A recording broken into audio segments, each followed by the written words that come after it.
Hey, it's Lynn Brown, and I'm a speaker, trainer, and coach with the John Maxwell Team. Honestly, guys, I started the first half of my life people pleasing, and then I was literally trapped by the opinions of others. And then one day I got so sick and tired of being sick and tired that I was willing to bet on myself, and I stepped out and I joined a team of people that wanted to make a difference in the world. And I will tell you, when I changed the way I looked at things, Wayne Dyer was right. Everything began to change. The things I looked at began to change. And I walked into this room 6 years ago, and I heard a speaker on the stage, and I couldn't help but think, I've got to meet this person. And I walked across the room to find him. And the first thing he said is, "How can I help you?" And so, today it is just literally a dream come true for me to have him on our Gritty Women podcast. Of course, we have listeners from all over the world, and men and women alike. So it's okay. I hope everyone will lean into this, but I don't want to waste any more time. I want to turn it over to Chris Robinson. He is the president of the John Maxwell Team and head of faculty, and my personal mentor. And grab your pen and paper and hold on. So Chris, thank you for being on with us today. Awesome. Well, Lynn, thank you so much for having me here today.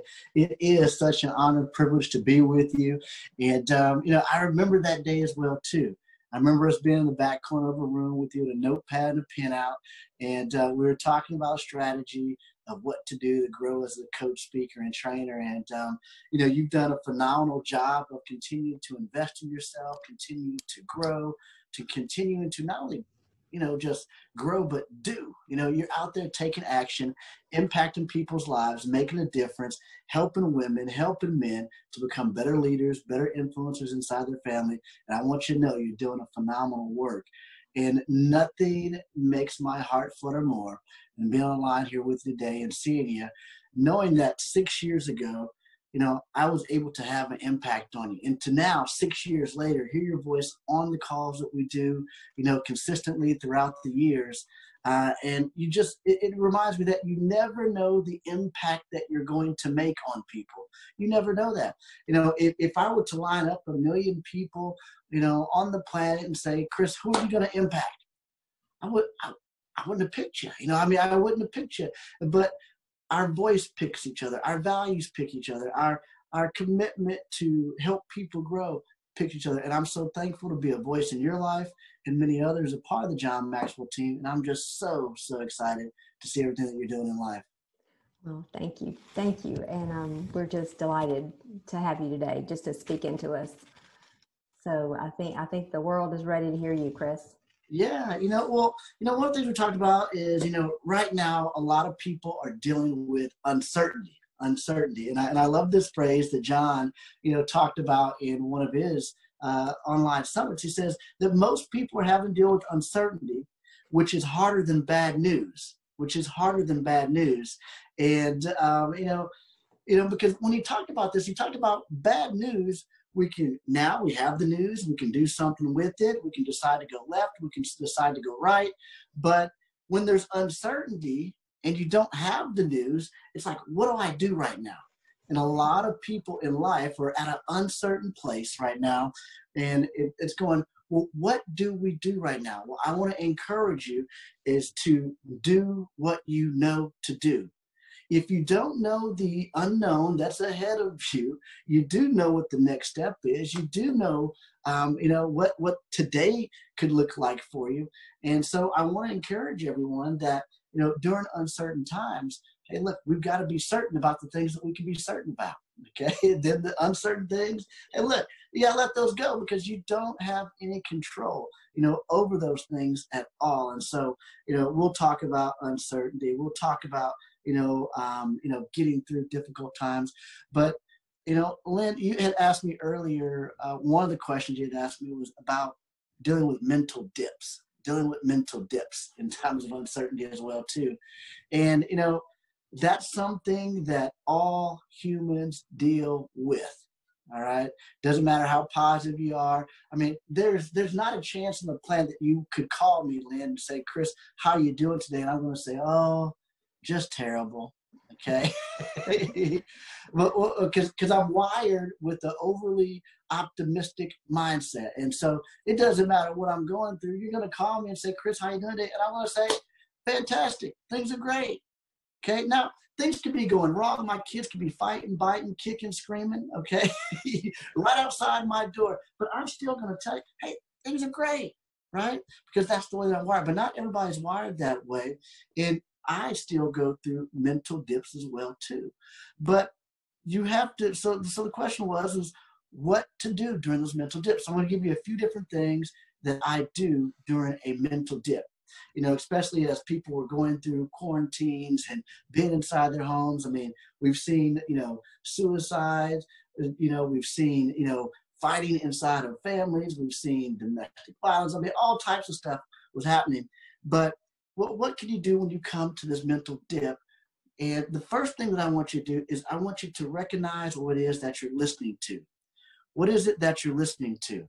You see, if we look at our growth pattern, it really goes this way in order of flow.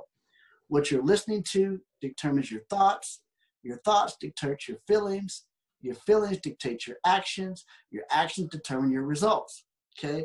But we got to go all the way back to what are we listening to.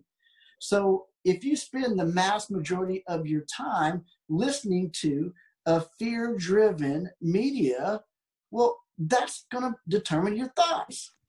Okay, that's what you're going to be thinking on. That's going to determine your feelings. Are you going to have a feeling of anxiousness? Are you going to have a feeling of upliftedness? It's all determined on what you're listening to. You say, well, Chris, I just turn everything off. I don't listen to anything. Well, hey, look, have you listened to yourself? What are you saying to yourself? You know, because we all talk to ourselves, and sometimes, hey, look, our own inner voice could be our worst voice. And so sometimes we got to be highly intentional about what it is that we listen to. So whenever I go into a mental dip, one of the first things I'm doing is I'm going, I've got to listen to something. I've got to listen to something. And I know the go-to sources of uplifting for me, whether that is through music, whether that is through different speakers that I listen to, whether that is different audio books that I'll jump to. I want to be highly intentional about what I'm listening to, because if my thoughts aren't in alignment and I'm feeling this way, I know that I have to change what I'm listening to. So the first thing, you know, when I go into that mental dip is, what am I listening to? The second thing that I'm going to do is I'm going to check my environment. Check my environment. And what I mean by that is there are places that uplift you, and there are places that bring you down. You know, a lot of people were moved to a work from home setting. All right. And so you now have this rhythm of going into the office, getting the water break cooler, having a cup of coffee, having the talk in the bathroom, in the parking lot, having a smoking section, if you smoke, whatever it is that you do, okay? You had all those things, and now you're in the basement of your house or some room of your house that wasn't set up for an office work setup. You may or may not have windows. You may or may not have a door on it. You may be in a kitchen table, and it can be exhausting. Are you in the right environment? So I want to get and check my environment. So at different times, I'll work in different places. So sometimes I've got to go sit out. Now, again, I'm not saying it's brag. I'm saying sometimes I'll go out because I just want to make sure I'm not being pretentious here. Sometimes I'll go out and I'll sit by the pool and I'll do the work. Sometimes I'll go up and sit on the deck. Sometimes I'll go do a phone call in one of my kids' closets. Okay, because I need to change up the environment. Plus, I'm hiding from them. Okay, then sometimes it's my office. Sometimes it's my bedroom. Sometimes it's out in the garage. But I know that when I'm starting to get into that dip, I've got to change what I'm listening to. I've got to change my environment. Okay, so change that environment. The third thing that I do when I go into that mental dip is I become outward focused. Now, what I mean by outward focus is the easiest way to get your eyes off of your circumstances is to get your eyes on helping somebody else. That's right. Okay. So what I love to do when I get to that mental dip, I'm simply looking to ask the first question that I asked you, Lynn, is how can I help you? So what I'll do at that time is I will reach out to a friend, and I'll go through that box of cards that everybody has, and I'll just call somebody. Hey, I haven't spoke with you in a while. Just want to give you a quick call. How can I help you? Is there anything I can do for you? Can I connect you with somebody? And you'd be amazed at the amount of people that are great to hear your voice. They're excited. They say things like, I was just thinking about you the other day and you called. I don't know how often that happens, more often than not, when I'm just randomly calling people to see how I can help them. And as a result of that, that gives me that boost. It gives me that energy because, again, my eyes are on my circumstances. They're on other people. So 3 things that you can do in order to pull yourself out of a mental dip and clear out uncertain times. Pay attention to what you're listening to. Pay attention to your environment. Change it. And then also the 3rd thing, get your eyes off yourself. Get them on others. Wow, that is awesome. And I was like writing down notes, from this, just like it's one of our mentorship calls, because there's always gold in it. And, if we don't take what we hear and within 24 hours and go apply it, it's pretty much useless. So I'm sitting here thinking, okay, how can I apply these things even better today, even before the sun sets on this day? But thank you so much for that. That is amazing. And I think sometimes people, look at someone like you and they think, wow, this has been so easy for you. You just drifted there, on the wings of eagles, and you didn't have any obstacles to overcome. And, that is not true for anybody, but so often we get caught in comparison. And I know that a lot of people deal with that, men and women deal with that on social media.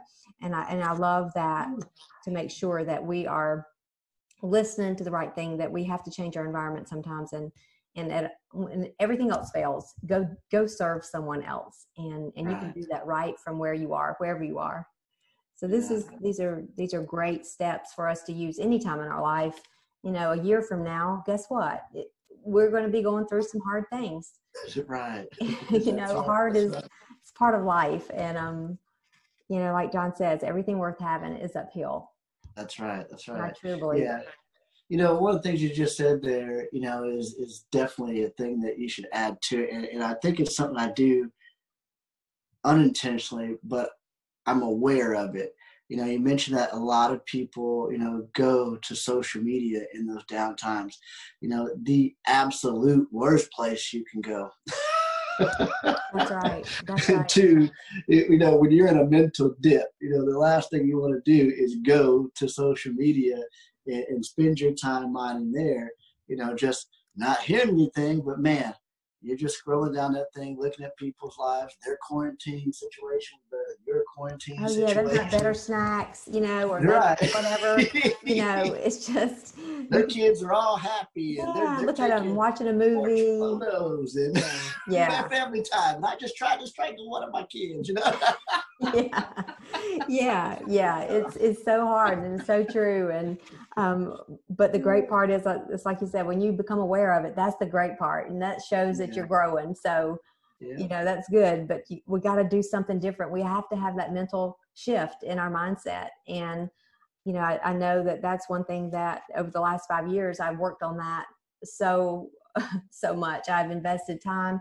I've invested financially, and I have leaned in, to my mentors, and I've never been more thankful for the mentors in my life over this last, period of time, this recent 30 days. I mean, I've always leaned in, but I've been very intentional to make sure that I'm pouring nothing but, these power calls and encouragement. And I know a lot of people are saying, well, you're so lucky you have that. Well, guess what? That you can Google John Maxwell, or you'll have access to this, but you can find positive people. You find what you look for. Yeah, absolutely. You're absolutely right. You do find what you look for, and you do have to keep yourself busy. You do it, and I won't say busy, but productive.